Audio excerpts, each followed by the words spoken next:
Autoriza el árbitro, se mueve la pelota, ya está en marcha General Caballero y Guaraní en Itagua. 16 minutos de juego. Allí está Teo. Arce, viene el centro, pelota al primer poste, se desvía. El arquero y el rebote, gol.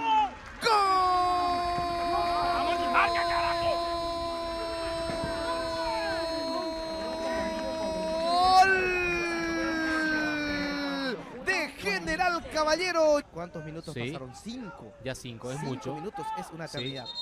Ahí está la resolución. No vale el gol, No. no suba el marcador. Que es un bicampeón del fútbol paraguayo y que es un finalista de la Copa Paraguay. Rodi, se frena Marcelo. Juega por el medio. Buen balón para Camacho. Busca Fernando. Fernández remató.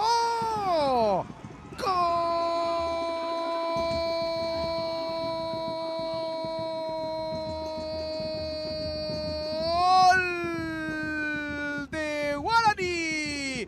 Fernando Fabián Fernández, el queso.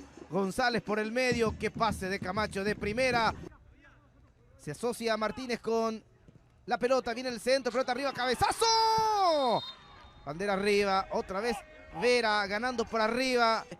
Pelota para General Caballero. Viene el segundo poste. Cabeceó Barreto. Sale el portero. Penal.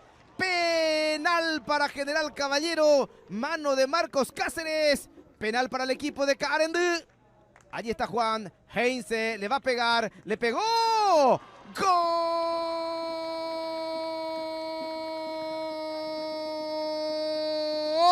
¡Gol! De General Caballero. De penal lo empata sobre 10 minutos Juan Heinze. Buen remate colocado. Buen festejo con Osvaldito. Allí está Camacho. Prepara la zurda. Córner para Guaraní. 1-1 está el partido. Viene el centro. Arriba la pelota. No puede Rodi. Rebote que le queda a Marcelo. Benítez para Camacho. Engancha Camacho, supera la marca, viene el centro, pelota para Rodi, cabeceó, viene el remate de Marcelito.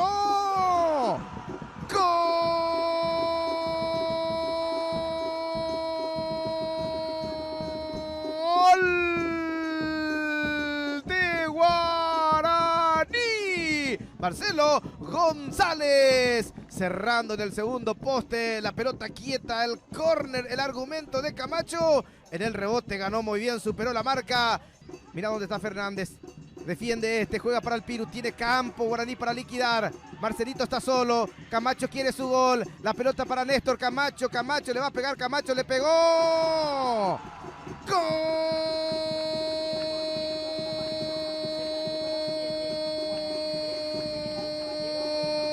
¡Gol de Guaraní! Néstor Abraham Camacho quería su gol, te dije, el Piru, y lo vio nomás el número 40, el pase para Camacho, mira el contragolpe letal de Guaraní, el gol de Camacho que se desvía en el brazo de un jugador de General. Terminó el partido, fue victoria del Indio, ganó Guaraní 3-1, la figura Marcelito, el destacado Heinze.